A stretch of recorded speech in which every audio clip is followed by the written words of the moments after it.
சிவபெருமானின் படி அளக்கும் தொழிலை சந்தேகப்பட்டு பார்வதி தேவி பெற்ற சாபம். ஈசன் தினமும் கைலாயத்திலிருந்து பூலோகம் சென்று அங்கிருக்கும் எல்லா ஜீவராசிகளுக்கும் அவரவர் கர்மா பலன்களை வைத்து உணவளித்து கொண்டு வந்திருக்கிறார். இப்படி இருக்க ஒரு முறை பார்வதி தேவியிடம் பூலோகத்துக்கு சென்று விட்டு வரேன் என்று சொல்லிவிட்டு கிளம்புகிறார். அப்போது அன்னை பார்வதிக்கு ஒரு சந்தேகம்.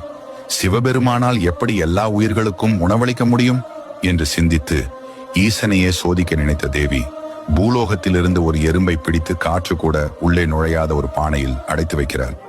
ஈசன் திரும்பியதும் தேவி சிவபெருமானிடம், இன்னைக்கும் எல்லா உயிரினத்துக்கும் உணவு அளித்து விட்டீர்களா சுவாமி என்று கேட்கிறார். தேவி, கொடுத்து விட்டேன் என்கிறார் ஈசன்.